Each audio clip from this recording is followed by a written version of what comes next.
Eagles was number 1, followed by the Lions, Chiefs, Ravens, and my Packers. Coach Mangini is joining us right now. Coach, any issue with this top 5? Yeah, I had a lot of issues. Me too. I had a lot of issues with it. When you look through the list, just starting with Detroit, so Detroit's now going to go through an overhaul with their coordinators. They're changing both coordinators. Saw how well that worked out for Philly, but it can also go the other way too. I like Johnny Morton a lot, who's their new OC, and they've overcome a lot of stuff, and they've defied odds over time. I just don't know how this transition is going to work, because you lose so much in terms of not just what the scheme's going to be, but also continuity of understanding the players, the way that the system operates, the way the building operates. So I think that's a challenge for them. The fact that Buffalo's not on the list, I didn't think that Buffalo was going to do much this season, as you all know, but they did, and this was their transition year. So now they're only losing they've only got 3 guys who are free agents this year, so they should be better positioned to move forward next year. You know, San Francisco, ton of injuries, but they're getting Saleh back, which to me is a big get. And now that he's got head coaching experience, to me it's not just the value of what he can do defensively, but he also brings that back to the organization. They had a ton of injuries, probably not going to happen again. So you would have them in the top 5? Well, I just think they're easily in the mix, and that's, look, at Cincinnati, having Joe Burrow, and I get T. Higgins as a free agent, and so is Gesicki, but they've made a change at defensive coordinator. Anytime you got Joe Burrow, you're in the conversation. And then Philly losing Kellen Moore and trying to repeat, that doesn't happen very often, and so that's going to be a struggle there.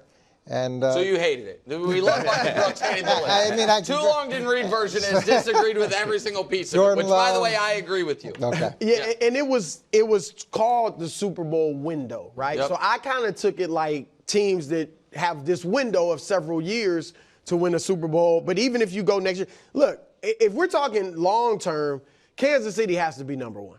You know, Patrick Mahomes, 5 Super Bowl appearances in 7 years, like it's just going to end. I didn't even have to say like it. that has to be number 1. Feels great. But I put together this quick list, Nick. Yeah.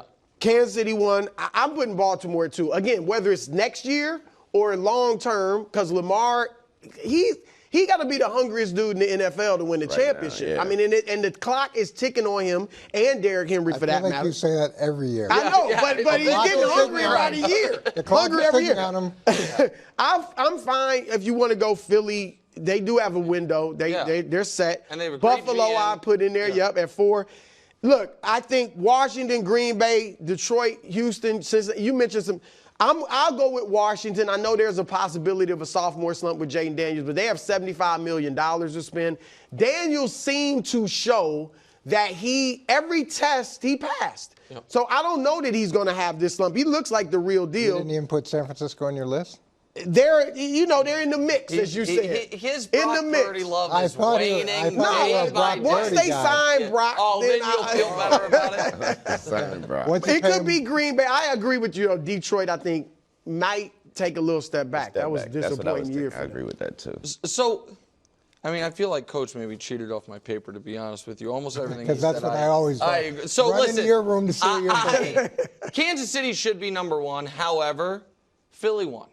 Philly's the champion. They are not, while they are losing Kellen Moore, there's not a lot of those key guys you saw in the Super Bowl that you're like, oh, they're pending free agents. So, But that should actually be a disqualifier. It shouldn't be it shouldn't give them the edge. Because it's tough to repeat, Every 20 years. Yeah. No, I totally agree, but I will, if people want to say Philly won, they have a very young defense. Almost all of their key offensive players you expect back, they should be won, so be it. But obviously, Kansas City should be right after them. But Baltimore, to me, is a touch too optimistic, because it does feel like they are in the same position they've been in the last couple of years, and we have no reason to believe they're finally breaking through. Buffalo not being, if people didn't read the article, and I love Bucky, I just vehemently disagree with this, 6, 7, and 8 were the Chargers, Washington, and Houston. So he did not have in the top 8 Buffalo, San Francisco, or Cincinnati, who at San Francisco, if you believe in the quarterback, has to be on there because of what they've done over the last half decade. Cincinnati and Buffalo, when you have a young not young, but young-ish, but superstar quarterback in the peak of his prime, they've got to be on there. Here's my question for you about Green Bay. So Green Bay has a ton of good players. Yeah. I don't know if I think they have any great players. And that's my only concern about why I don't know that I would have Green Bay on there. I think he has Green Bay on there because of the youth. Yep. Yeah, just plain and simple because of what we proved what we've already proved as a young team. I think you can only assume that we'll be better. So here's the thing I struggle with Green Bay is when Jordan Love was chasing the money, he's great in the playoffs. Jordan Money gets paid, and suddenly he's terrible in the playoffs. No. Well, I mean, I do think this year he was reading his press clippings a little bit. I think he was hurt. Oh, from the first week of the year Well, on, that he was never right? Early I think on, Green he Bay had certainly hurt was. feelings after that game. Well, I think he's been humbled. He's had to have been humbled, and I think he will come back next year hungrier and playing better. Hope so. So we all kind of dismissed Detroit. So Detroit, and maybe not I didn't dismiss. dismiss him. I just think overcoming the two coordinator change. I mean, Philly rewrote the script because it works so great for them. But usually when you have that type of overhaul, it's not the best. So, and Philly replaced their coordinators on their own volition. They were like, we need to be better here. We're, removing these guys. Exactly. Detroit, I guess it depends on how you look at it. One way to look at it is they had nothing wrong with either of them. They both got head coaching jobs. But it also means they didn't want to lose either one of those guys. They wanted Aaron and Ben back. And so my concern for Detroit is the emotional toll of these two playoff losses.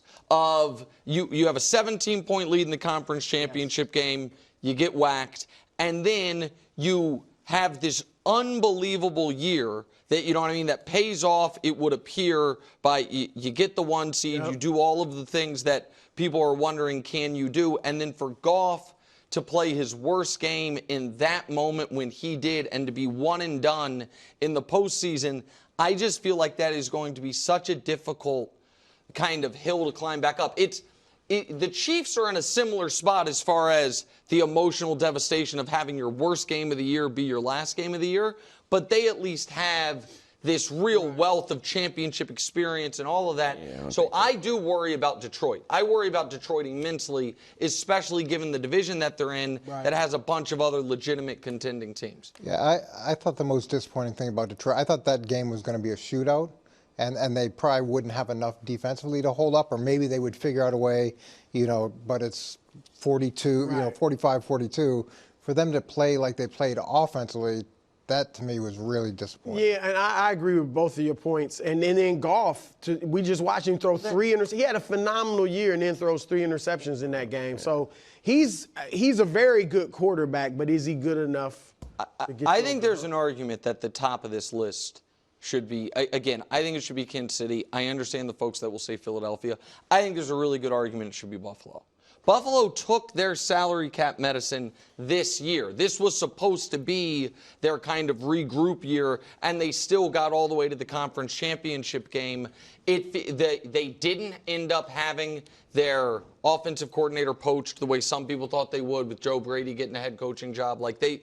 I think Buffalo could be in a really strong position, and it appears to me that they might be in the worst division in the whole league. As far as if you take out the best team in the division, who the other 3 teams are, the Jets are resetting, the Patriots are perpetually resetting, and I don't know what the Dolphins' future is going to be. Although I might become a Lamar Baltimore guy this season because I think they're probably due. Well, Thank you, Coach. That's a compliment. Well, you chose them every year for the last 15, so you're due to hit. They are due. I'll say that. Yeah. That's for darn sure. Thanks for watching. Subscribe here to get more from the show and to check out clips from other shows on FS1.